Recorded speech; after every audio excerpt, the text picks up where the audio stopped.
Good morning and welcome to Zen Fits here in Blackstone, Virginia, where we're going to make things fit, darn it. Yes, we're going to pull this cotton ball apart. We're going to pull the seeds of ideas, of seeds of knowing out of this cotton ball. You like the metaphor? Title of this talk is We're Noah's Ark of the Mind. The modern mind is Noah's Ark.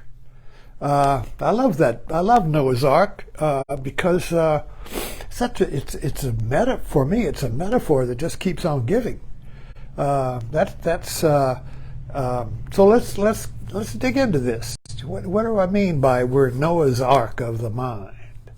Well, one thing that we should be aware of that there's no end to this longing for rest. We could even say it's the end of time. The end of time would be the end of restlessness. It would be the end of seeking, the end of standing in front of the refrigerator wondering what you eat when you don't see anything, or scrolling through social media or the cable TV looking for something, but you don't know what it is. This restlessness, you see, that won't come to an end. It's kind of like the longing for the end of time or the stopping of the world. The Evangelicals have no problem. They say, well, heaven is the end of time. There you can rest in peace, or he's gone to a better place. Now he's at rest. Finally, the end of time. The end of time. But we're under the illusion in our consumer culture that if you buy that new car, that will be the end of time for a while. Oh, I got that new car. Wow, the end of longing, the end of desire, the end of time, the end of restlessness.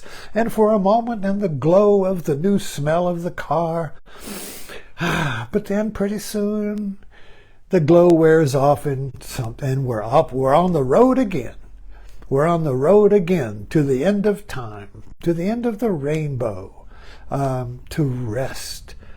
You know, so this is you know, have to get into the sense behind it. So everybody's offering an end of time. Oh, if you buy this, get in this political movement, get in this religion, you'll be the one. You'll have arrived at the cosmic mountain. Noah's Ark will come to rest.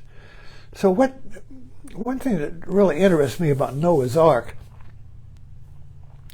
is that everything comes in pairs of opposites. You see, this is not what we're talking about animals. See, this is a metaphor. So the idea is that Noah's Ark is crammed full of pairs of opposites. So our Noah's Ark mind cannot rest because everything comes as a pair of opposites. Should I choose this or that? Everything in our society comes as a pair of a choice. Nothing comes as one. Everything comes as two, and you get to choose, which means you have freedom. You can choose, you see. That's our idea. No choice, no freedom. That's why, I hate communism. There's no choices in communism. You know, there's only one loaf of bread, the state bread. It's kind of like in the imagination, you know. Here in America, we have choices, and we want more choices. You know, the more choices, the better. Freedom of choice. Everything is choice, choice, choice. I got to choose. That's because we're living in Noah's Ark. We are living in Noah's Ark, the mind of the ark. And it cannot come to rest. It cannot come to the cosmic mountain where Mount Ararat, or whatever the name of that mountain was that the ark came to rest on. You see, we can't come to rest because from the viewpoint of Noah's Ark, there's two cosmic mountains. Now, which one is the better one? Choose. You want this cosmic mountain or that one, you see? Noah's Ark mind cannot rest because everything comes as a pair of opposites, as a choice. And of course, this creates the idea that I'm the chooser. I remember one, I think it was George Bush the second, two kings, the first and the second. And he said, I'm the decider. I'm the chooser. You get to be president, you get to choose. This is Trump.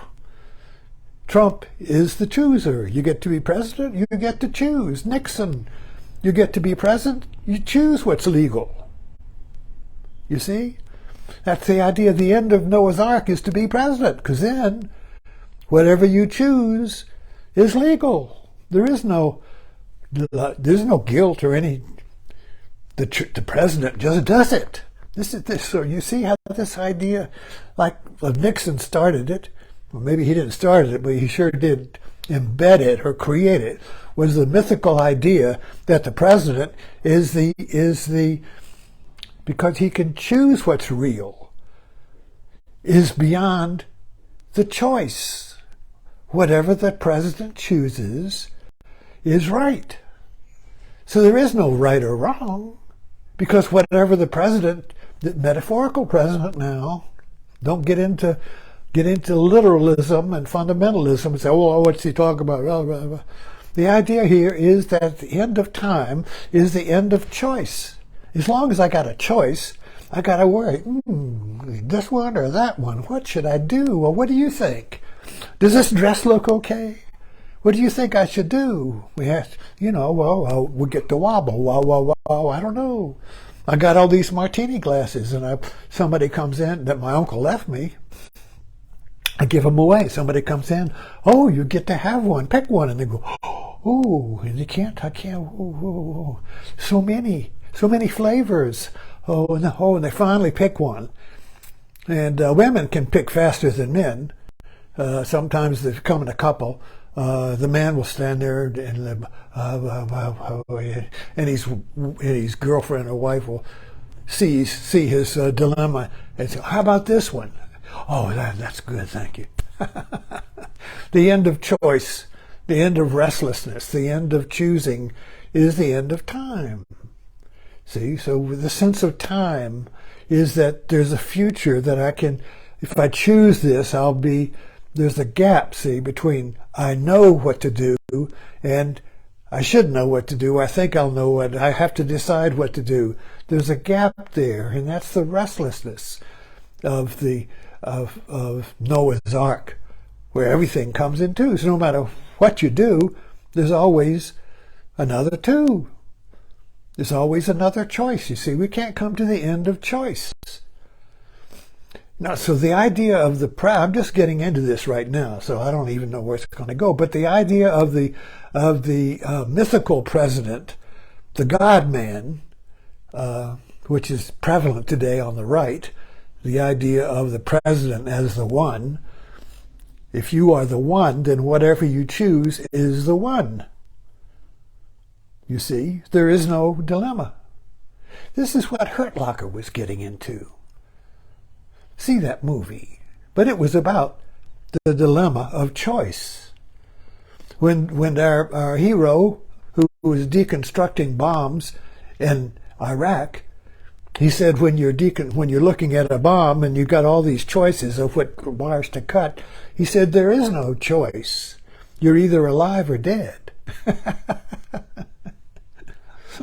So he goes to the supermarket and there's all these choices and he can't choose. He's paralyzed, so he just grabs one and goes out the door.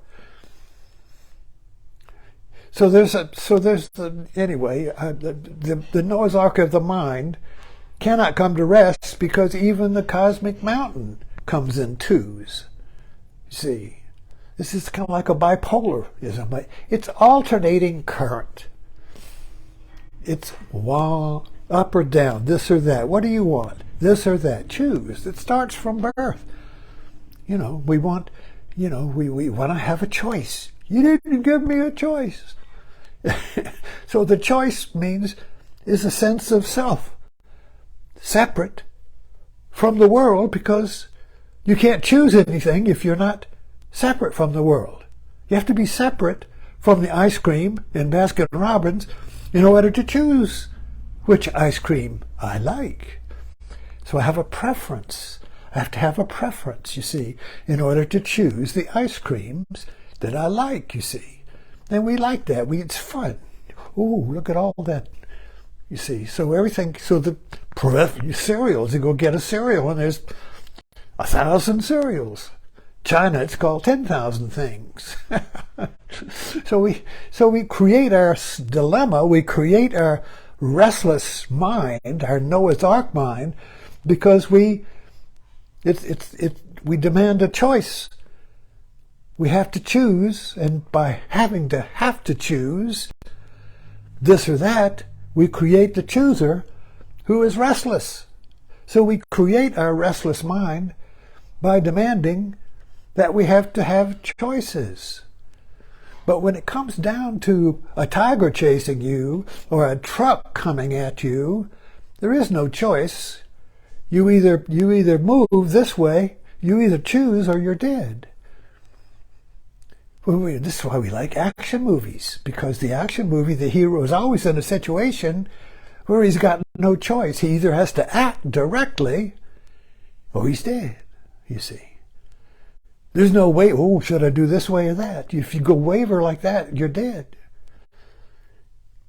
We're with the Noah's Ark mind is created by our consumer culture, so we can choose products that have a value, you see, and so we have an economy that creates more and more products, more and more choices, so you can always have something new to choose.